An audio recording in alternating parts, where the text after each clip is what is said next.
Donkey Kong Country 3, Dixie Kong's Double Trouble is often regarded as the black sheep of the original DKC trilogy.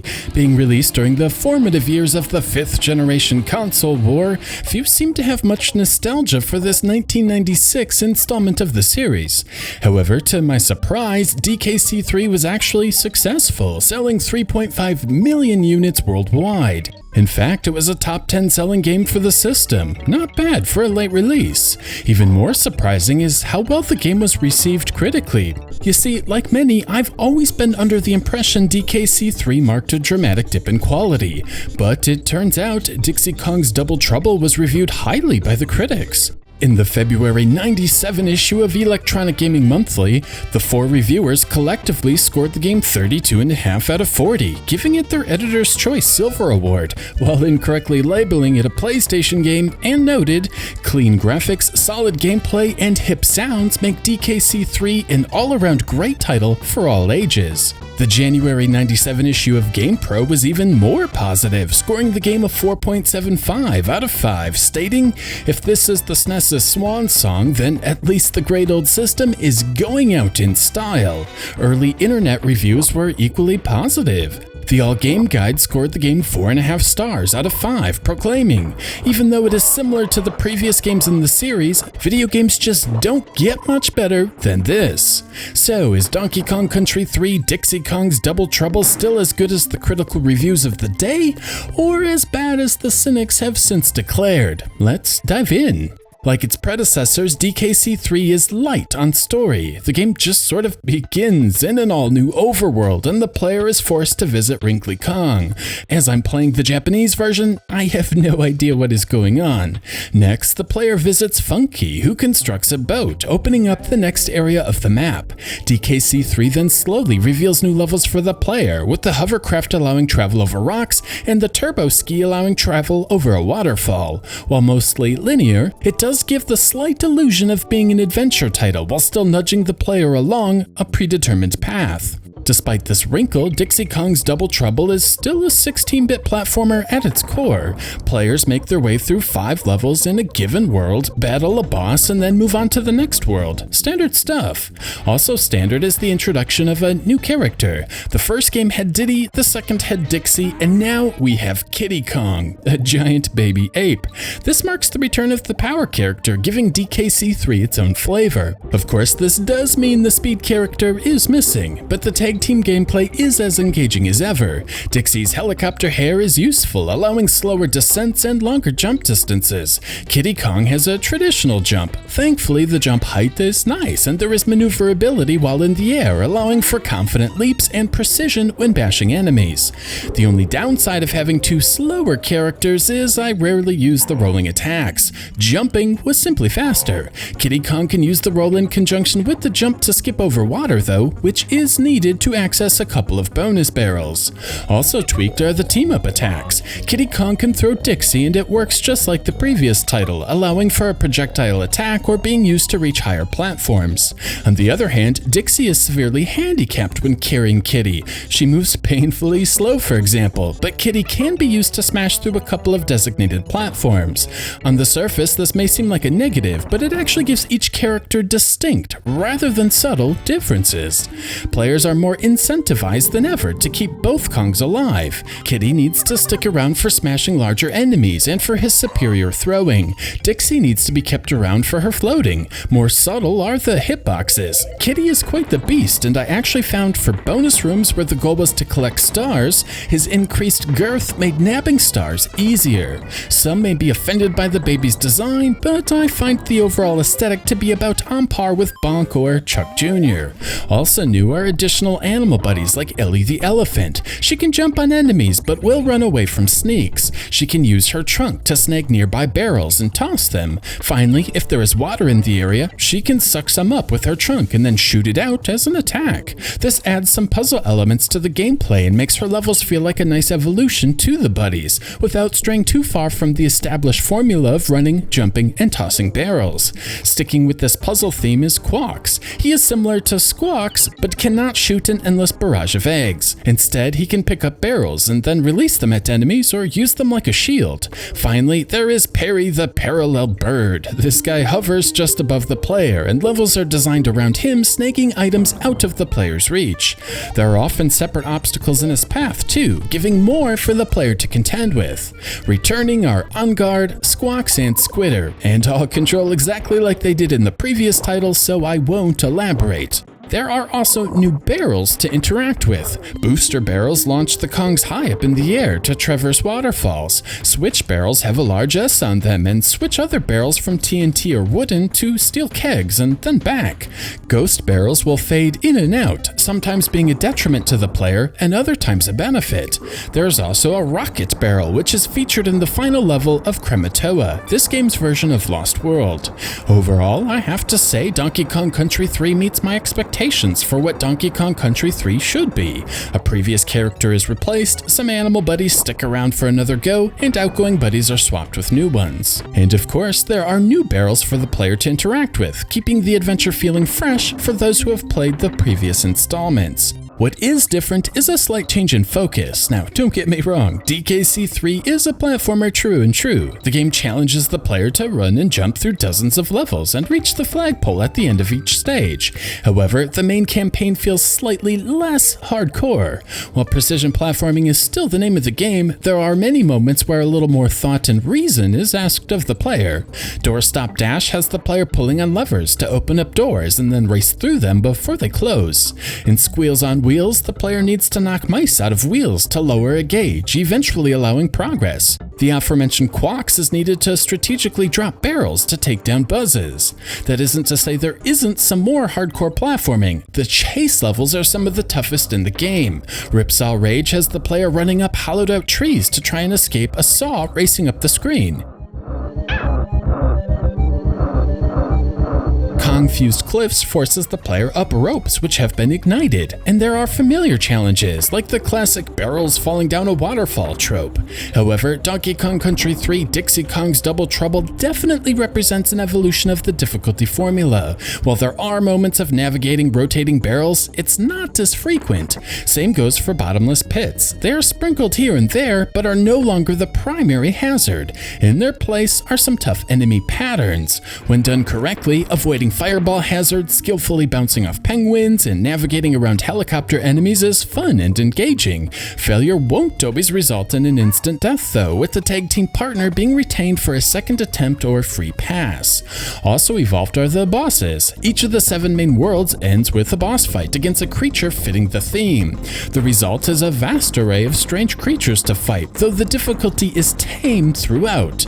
Belcha tosses out barrels containing bugs, which can be hopped on once to incapacitate them and then thrown inside the enemy's mouth. After digesting the insect, Belcha belches, sending it backwards. It does a decent job using both the jumping and throwing mechanics while not resorting to tossing barrels.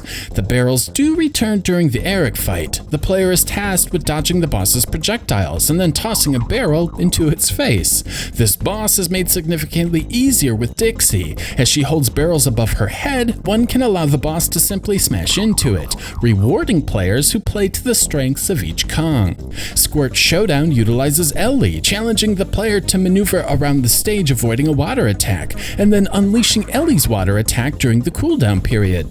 The fourth boss gives the player the first taste of Chaos, a barrel-like robot. While the bosses up to this point have been easy, this one ups the difficulty. The player must dodge a fire attack, then skillfully traverse up some temporary platforms to bonk the boss on the head. The worst boss fight is against Bleak, the snowman. Everything about this boss feels sloppy. The player needs to throw snowballs at the snowman, which seems counterproductive, while also avoiding incoming attacks. In between these is some dodging where the snowman cannot be hit. The fight itself isn't awful, but there is a dip in quality.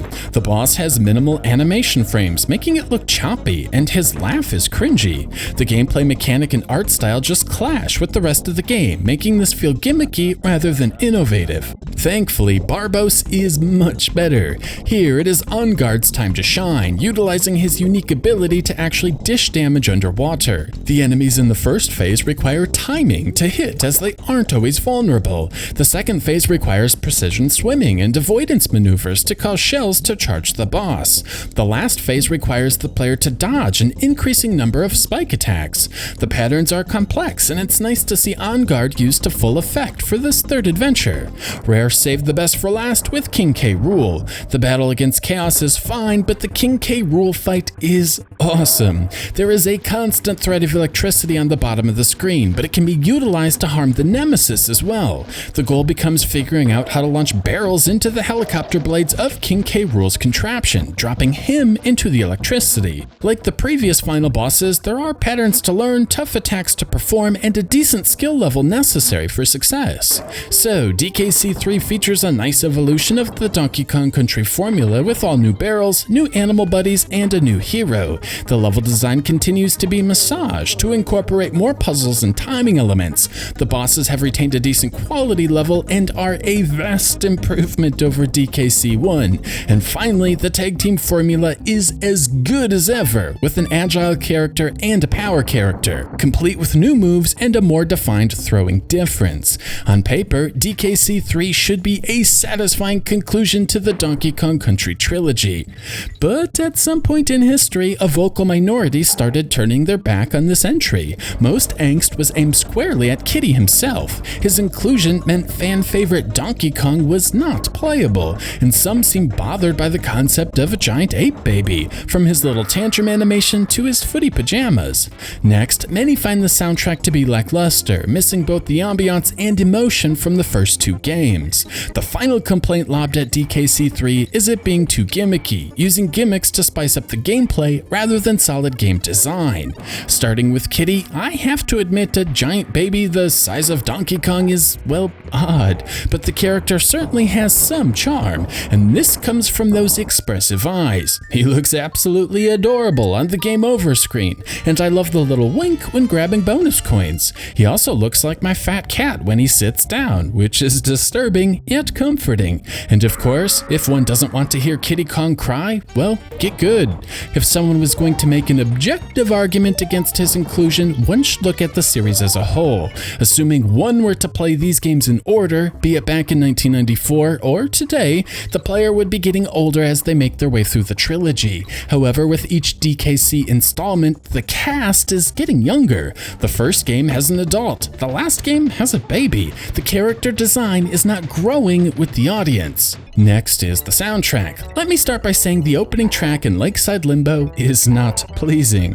Maybe it's the drab instrument selection, but it lacks the hook needed to draw players in. Oddly enough, the next level features terrific music. While roaming around an old barn, the player is treated to some wonderful lounge vibes featuring awesome instrument selections and some genuinely catchy melodies. The music in Crevice Keepers feels like Rare back to their old form, with heavy drums and haunting guitar strums offering a real sense of tension as the player navigates the mountainside cliffs. In fact, once one arrives at the later worlds of the game, the moody and dark tones the series has been known for are featured more frequently. In some ways, the arc of the entire adventure shifts. DKC3 starts off light and bouncy, but the tone changes as the player gets closer to their goal, getting more bleak as the danger level increases. While nothing comes close to the best tracks found in the previous games, the soundtrack is still way above average and doesn't receive the acclaim it rightfully deserves.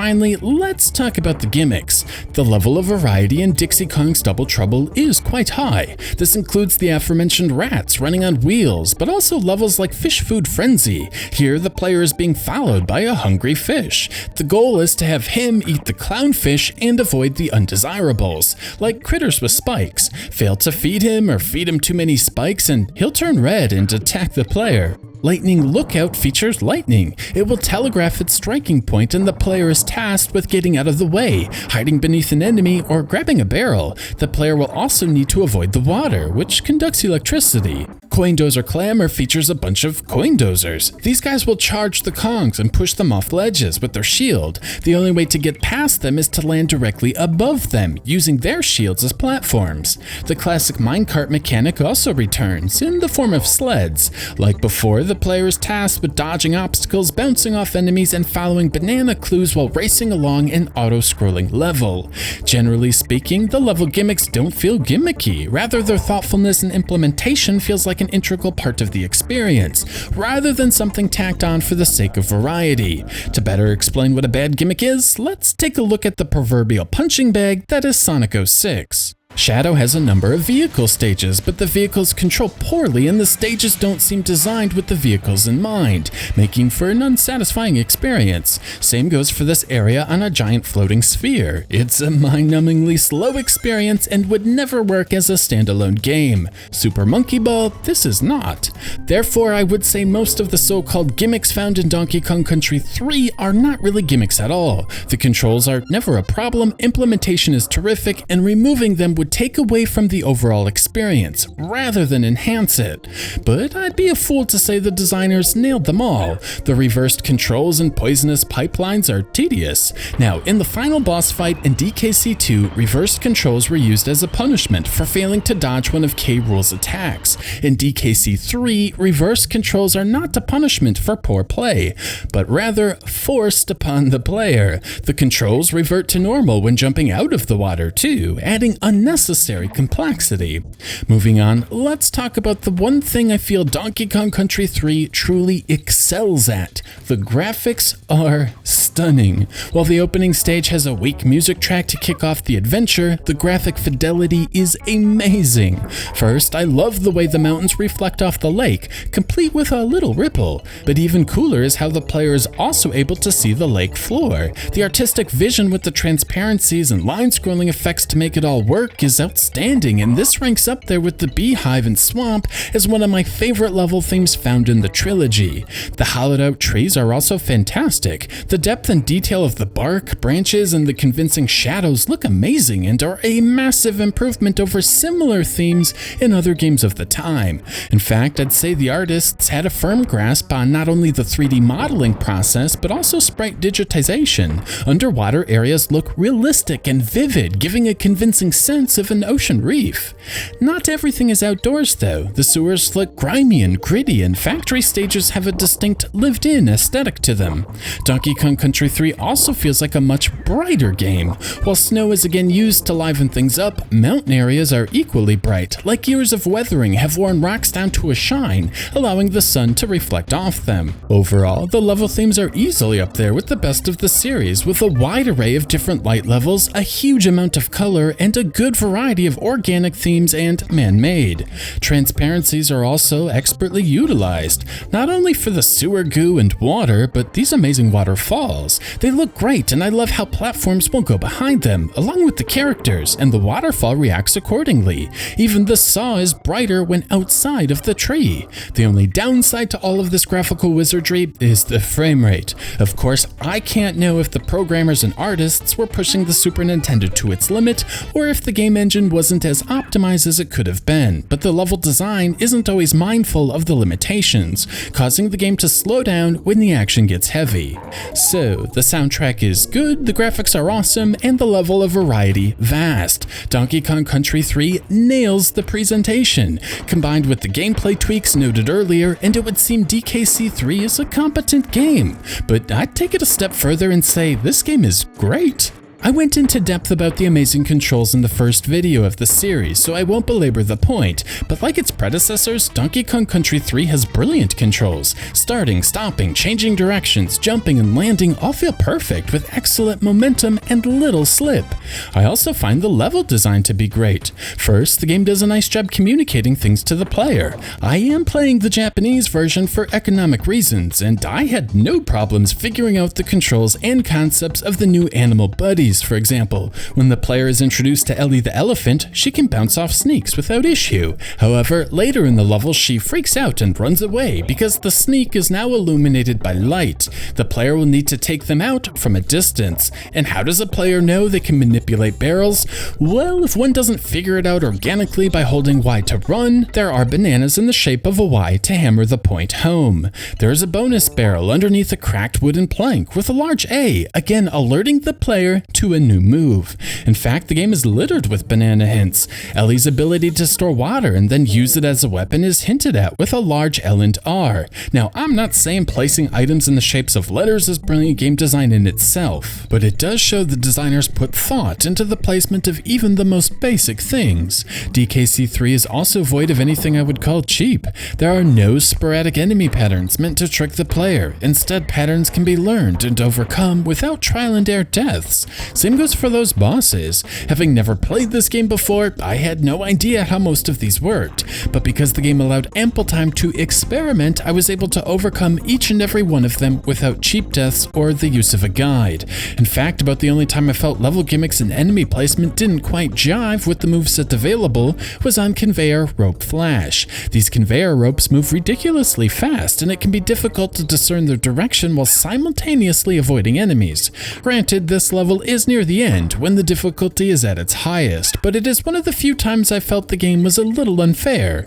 Saving and checkpoints are also improved. First, the player can finally save their game whenever they please. One doesn't need to play 3 or 4 levels prior to reaching a save point, nor is there any cost to said feature. The player is free to leave a world at any time and visit Wrinkly Kong to save, even if one hasn't reached the save cave on the current world. This is a massive improvement over the previous games and made my first playthrough far less tedious. I was allowed to focus on each level individually and save upon victory. Of the original trilogy, I would say this is the most friendly. The most frustrating aspects, like rotating barrels and bottomless pits, are far more sparse. The save system is no longer restricted, and levels never wear out their welcome, meaning a return to a checkpoint is never a deflating feeling. The lack of deflating feeling made the adventure through the Northern Cremisphere to take on chaos a real treat. And while the game generally fails to tell a story from a visual sense, the reveal of King K. Rool as the mastermind is cool and a nice nod to Oz. For many, this will be the end of the journey, but I ended up completing DKC3 twice, and I think 1996 is around the time where the collectathon subgenre really started. The game is packed with collectibles. First are the bonus coins. These are obtained by locating the 2 bonus barrels in every level, and then beating the bonus level. For those looking for a challenge, these bonus stages should scratch that itch. Goals like getting through an obstacle course or defeating all enemies return and make for satisfying breaks in the action, but the star bonus areas return with a vengeance, really forcing the player to master the various mechanics to be successful. New is a 15 banana grab, where a banana will appear in a random spot on the screen and the player is tasked with grabbing it before it disappears. These are easily the toughest in the game, and I found myself repeating them a few times during my non-recorded runs. 4 of the bosses will also reward a bonus coin for a total of 74. These bonus coins are used to unlock stages in Crematoa, a hidden bonus world. The player can use the bonus coins to blast open rocks to unlock 5 new levels. Each of these new levels also features bonus barrels, and when the dust settles, the player will have collected 85 coins. The Crematoa levels are hard, but none approach the maddening difficulty found in the lost world of DKC2. Beating each of these levels rewards a cog, and all 5 5 will reveal the true final boss fight against King K. Rool for the second time. This won't be enough to complete the game though, but it does unlock a final vehicle for the Kongs, which can fly all across the overworld. Next, there are bear coins. These are used to buy a mirror and a shell from the bear shop. Just 55 are needed to complete the game, and this is all but guaranteed to happen just by playing the game, so no big deal. This does kick off a strange side quest where the player needs to visit the various bear cabins of the worlds and the overworld, trading items and earning a few of the 15 banana birds. The rest of the banana birds are hidden in caves. Each cave contains a progressively more difficult game of Simon with each discovery, and rewards the remaining banana birds. After gathering all of them, Wrinkly Kong will take the Kongs to the Banana Bird Queen. With all of her children present, she is freed from captivity and she takes down King K. Rool for the final time. The final cutscene isn't amazing, but charming in its own way. But this won't complete the game either. There are 41 DK coins to collect as well. All 40 stages have an enemy called a coin, which the player must defeat by strategically throwing a steel barrel and having it ricochet into their back. This is sometimes really easy and sometimes requires an elaborate setup to achieve. Acquiring a steel barrel isn't always a gimme either, with the player sometimes getting a single barrel as a bonus for maintaining an animal through the end point. If one fails to perform the throw correctly, they'll have to repeat the stage to get another attempt. Some bonus barrels work in the same way. Worse yet, a few levels have no meaningful way to backtrack, forcing the player to restart the level from the beginning to try again. Honestly, as this is only required to complete the game, it's hard for me to be too annoyed. These are optional after all. Still, grabbing all of the bonus coins, DK coins, the 5 cogs, and the banana birds will reward the player with a 103% on their save file, a fitting conclusion for the third adventure. For those seeking the ultimate experience, there is also a hard mode, which eliminates most DK barrels and all checkpoints for maximum difficulty. Completing the game on hard mode will reward 105% for those inclined. So, with all of that out of the way, I have to conclude Donkey Kong Country 3 Dixie Kong's Double Trouble is as good as those old reviews claim, and not worthy of its black sheep reputation. DKC3 is a great game, the controls are sublime, the level variety is terrific with a good mix of horizontal and vertical movement, loads of tricky jumping, and plenty of alternate paths when utilizing the throwing mechanics of the Kongs. The tag team mechanic is as polished as ever, with each character having distinct strengths and weaknesses. Did I miss the quickness of Diddy Kong and his super fast rolling jump? Sure, but that wasn't the sole reason the first 2 games were so great, so its omission is not a deal breaker. DKC3 borrows heavily from its predecessors in terms of gameplay, but the shift in focus from avoiding pits to light puzzles is a welcome change and really helps this game stand on its own without feeling like old hat. Dixie Kong's Double Trouble might also mark the high point of the 90s pre-rendered graphics fad. Environments are bright, vivid, varied, and detailed with just the right mix of realism and fantasy, creating appealing worlds to platform through. The difficulty curve is also excellent, with the opening stages being breezy, allowing one to learn the ropes, and the final stages being the gauntlet the series is known for. This might even have the best difficulty curve of the bunch, with few difficulty spikes in the middle of the game. Camera jank and collision issues are also absent. While the bosses remain mediocre, they were never the highlight of Donkey Kong Country, so it's hard to get too upset about it. Mix in an underrated soundtrack and a ton of replayability with the completion goals and a hard mode, and Donkey Kong Country 3 Dixie Kong's Double Trouble is a wonderful send-off for the Super Nintendo. While some may be disappointed with Kiddy Kong or some other elements not meeting their expectations, I'm struggling to find many faults with the game. It's a wonderful platformer, and easily stands toe-to-toe with the best platformers of the era.